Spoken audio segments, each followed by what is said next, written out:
Delta 7 நண்பர்கள் அனைவருக்கும் வணக்கம்.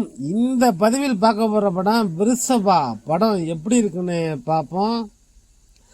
மோகன்லால், ராகினி திவேதி நடிப்பில் மலையாளம் தெலுங்கு மொழி படமாக வெளியாகியுள்ள விருஷபா திரைப்படத்தின் விமர்சனத்தை இந்த பதிவில் பார்ப்போம். இந்த படத்தோட கதையை பற்றி பார்த்தோம்னா, படத்தில் மோகன்லாலே ஒரு மகாராஜாவா இருக்கார் ஒரு நாட்டுக்கு. அவர் பேரு விஜயேந்திர விருஷபா. ஸ்ரீலிங்க சாம்ராஜ்யத்தின் சக்கரவர்த்தியான விஜயேந்திர விருஷபா ஒரு ஸ்படிகலிங்கத்தை பாதுகாத்து வராரு. அதனை கொள்ளையடிக்க வரும் ஒரு கொள்ளை கும்பலுடன் சண்டையிடும் போது விருஷபா காலக்கேயர்கள் கூட்டம் மாதிரி ஒரு கும்பல் வருது. அதன் தலைவனை கொல்வதற்காக அம்புகளை எய்கிறாரு விருஷபா. அதில் ஒரு அம்பு குழந்தை ஒன்றின் கழுத்தில் பாய அந்த குழந்தை பரிதாபமாக இறந்து போகிறது. இதனால் அந்த குழந்தையின் தாய் விருஷபாவிற்கு ஒரு சாபம் விடுறாரு. இந்த சம்பவம் நடந்து நூற்றாண்டுகள் கடந்து போகிறது. கட்பண்ணா மும்பையில் ஒரு பெரிய பிஸ்னஸ் மேனா டைமண்ட் வியாபாரியா இருக்காரு மோகன்லால். பேரு ஆதிதேவ் வர்மா. அவரது மகன் தொழில் எதிரிகளை சமாளிக்கிறாரு. அதே சமயம் அப்பாவும் மகனும் பாசமா அன்பை பொழிகிறார்கள் ஒருவர் மீது ஒருவர். ஆதிதேவ் வர்மாவுக்கு அடிக்கடி ஒரு கனவு வருது. அந்த கனவுல விருஷபாவின் அரசு குறித்தும் அவர் வாங்கிய சாபம் குறித்து எல்லாம் தெரிய வர பயப்படுறாரு ஆதிதேவ் வர்மா. இதனை அறிந்து கொள்ளும் மகன் அப்பாவின் பிரச்சனையை சரி செய்ய கிளம்புறாரு.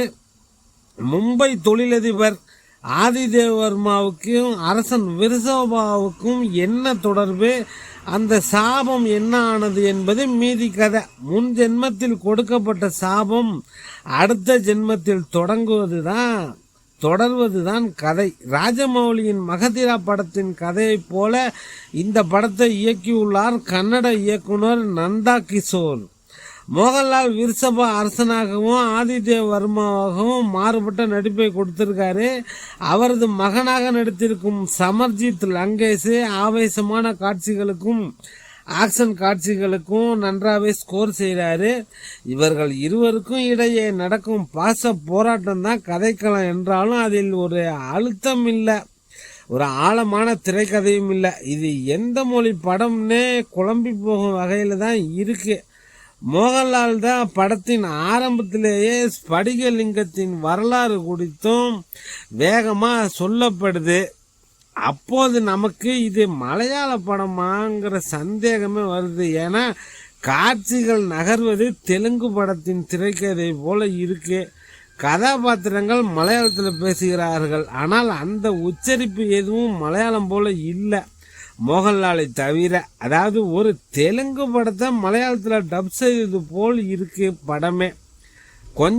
படம் கொஞ்சம் உறுத்தலாக இருக்கு. Camera work, making Hindi serial போல இருக்கு. இது படமா இல்லை சீரியல் டிராமா என்று கேட்க தோன்றுகிறது. கொஞ்சம் கூட லாஜிக் என்பதே இல்லை. அரசர் காலத்தை காட்டும் காட்சிகளில் கிராஃபிக்ஸ் நல்லாவே இல்லை. மோகன்லாலை தவிர பல கதாபாத்திரங்களுக்கு டப்பிங் சிங்காகவே இல்லை. காட்சிகள் உடனுக்குடன் ஜம்ப் ஆகுது.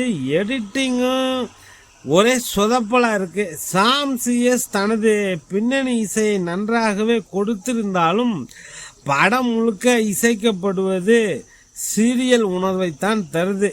இது மலையாள படம் என்பதற்கு மோகன்லால் மட்டுமே, மற்றவங்க எல்லோரும் தெலுங்கு கன்னட நடிகர்களே இருக்காங்க.